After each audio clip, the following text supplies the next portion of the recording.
Good morning, friends. Welcome back to that 1870s homestead. My name's Rachel, and I didn't get to wrap up with you the Wild Grape video series before I went on vacation. And we're doing that today. So remember, a couple weeks ago, we harvested our wild grapes. This is those. And then we juiced them using our steam juicer. And I got enough juice, like 10 cups, that I can make 2 batches of jelly. We're just gonna do 1 batch today because I don't wanna make a mess. Because I'm baking at the same time, I need one hand to get in the oven, and if you've ever done 2 batches of jelly at one time, it's a little chaotic. So I have strained through cheesecloth some of that juice, just to make sure that there's no little bits that might turn into crystals in our jelly. So this is strained 5 cups. We're using 1 package of Sure-Jell and 7 cups of sugar. Should make 4 to 5 pints of jelly. So we're gonna head over to the stove, get this going. This is gonna wrap up this series. I'm really excited about this because I've never harvested our wild grapes before. And if it turns out great, I've got another resource of basically free food here on the property. And so I'd encourage you guys to look into the wild edibles that you have around, whether it's plums or muscadine, all kinds of things grow wild out there, blackcap raspberries, that you can make your family some delicious jelly or jams. So let's head over to the stove and get going. Okay, we're gonna pour in our juice. You wanna use some kind of heavy bottomed pot because you are gonna be adding a lot of sugar to this, and you don't want that sugar or that juice to have a chance to burn. So mine happens to be a enameled cast iron. And then we're gonna add our package of pectin to this. Give it a whisk. Get it mixed in pretty good.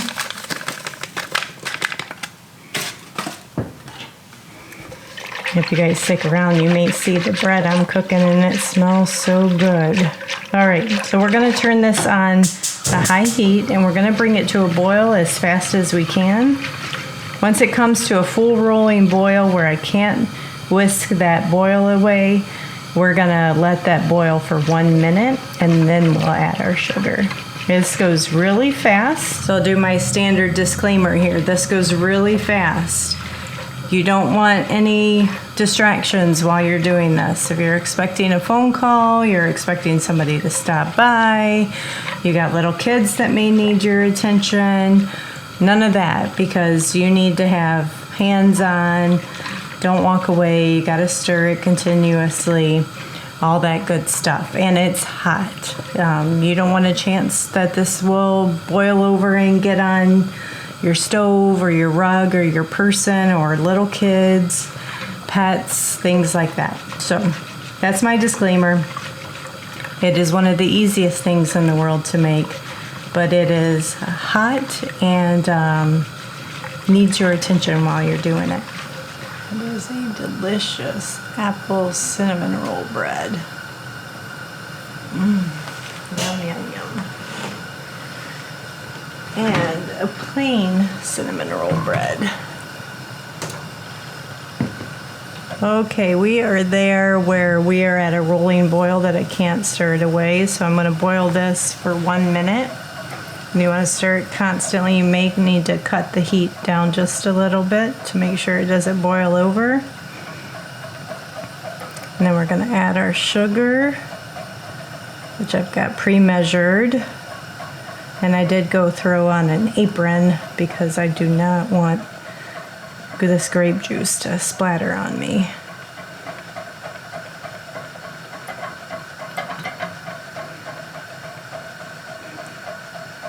Alrighty. And we're gonna add our sugar.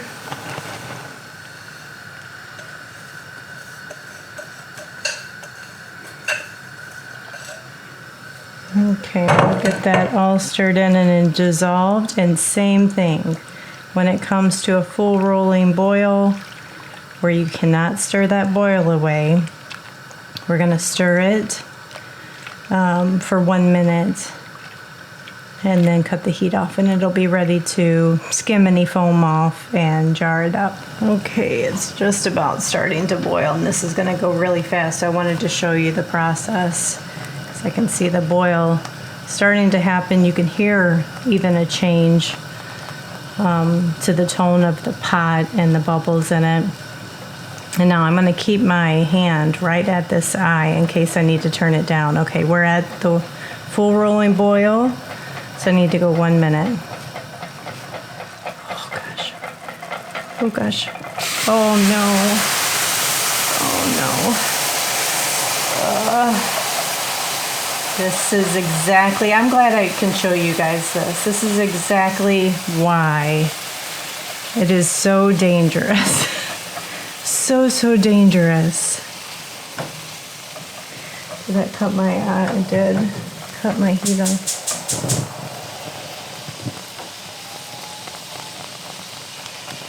No, I'm gonna have to clean this up right away. Otherwise, like, I still have jelly on here from years ago that I can't get off.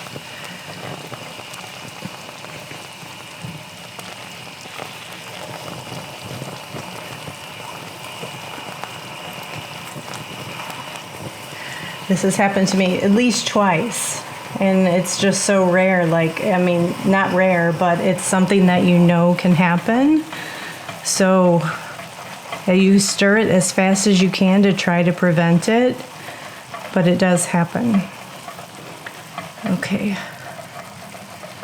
We probably lost at least a pint, half pint there. Okay. Alrighty. Woo, what a mess, what a mess. See, oh, that just burns, and it is impossible to get out. But hey, it happens, it's real life. It's happened to me twice before, and I've thought, you know, I've learned my lesson to keep my hand on that eye to turn it down, but you're not alone. So let's go get this foam off and ladle, jar these jellies up. Okay. I did scoop off some foam already when it was just right after I added the sugar. It foamed up pretty good.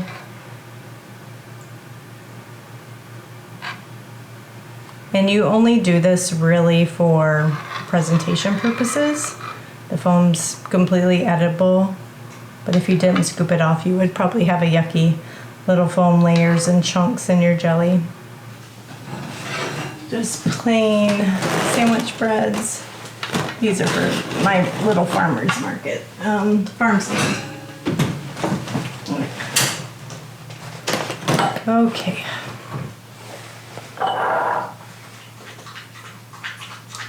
And you're gonna fill your jars up to 1/4 inch of headspace.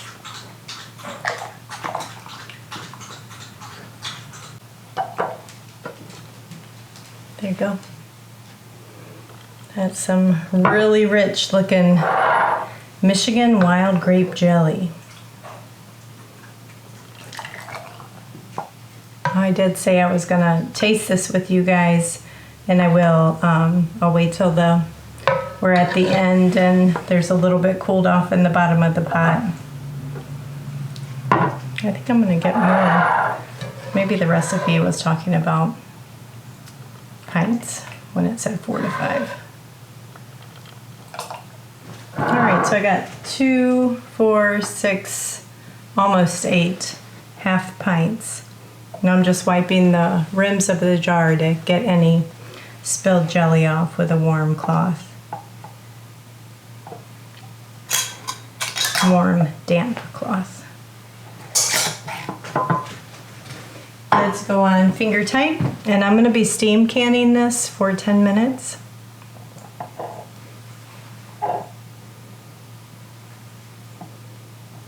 And I just tasted it off camera because I needed to scooch some jelly from a jar that was overfilled, and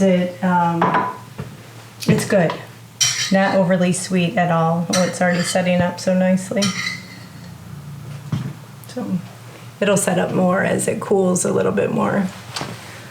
Okay, focus. Not focusing.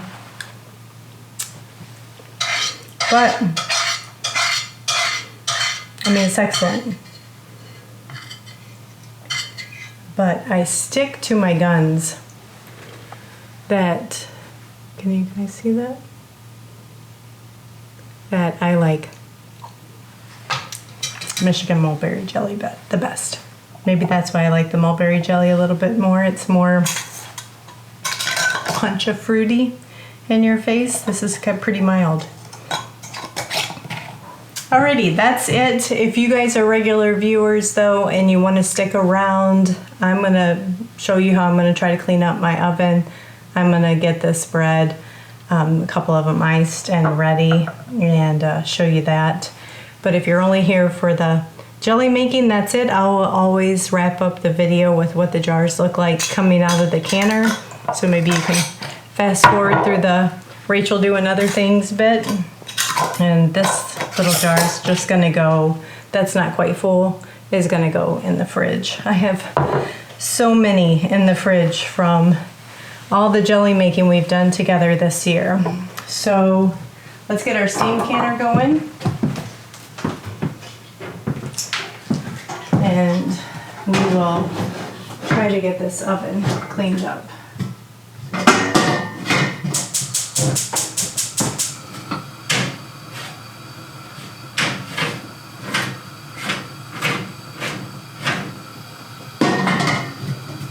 I was sitting here thinking about it. I'm almost positive it was grape jelly that did this to me the last time. So it must be something about grape jelly. I don't know what it is. But I'm going to try to work around using the other eye. So if you want to come with me and we'll try to clean this. Take that, put it in the sink.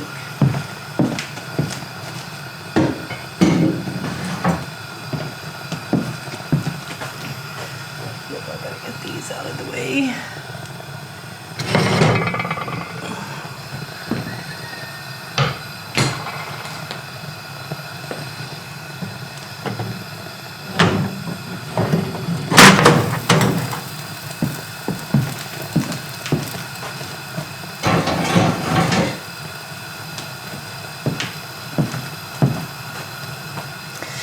I don't know how hot that is still.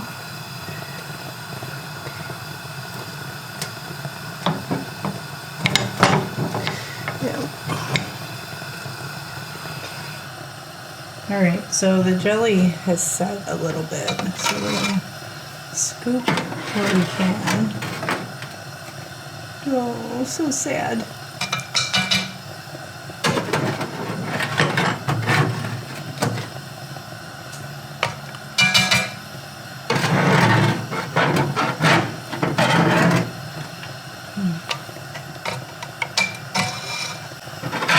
So you can kind of see it cooks on there so good, and it is, I mean, I've tried everything to get it off. This eye specifically is my jelly eye, and from both times of it being boiled over, it's kind of permanently jellied. Just figure it's worth showing you guys what I do, and maybe we have tips for one another on if this happens to you. What is your best bet to clean it? And the main thing is you got to handle it right away.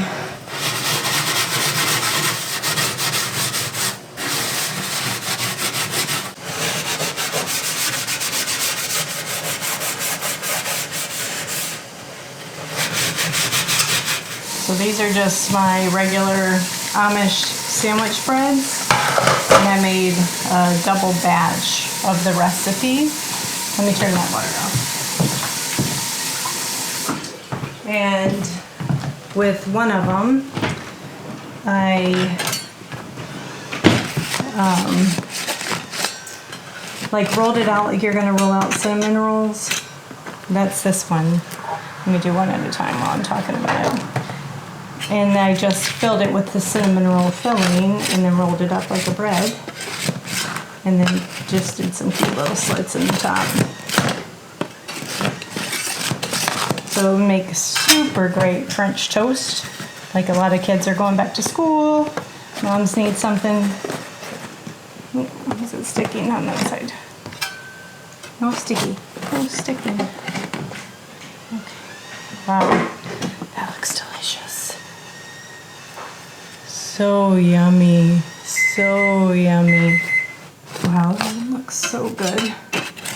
And I think this one, the apple one, I'm going to glaze. And plain cinnamon roll one, I'm not going to glaze. Okay. Let's see how this looks.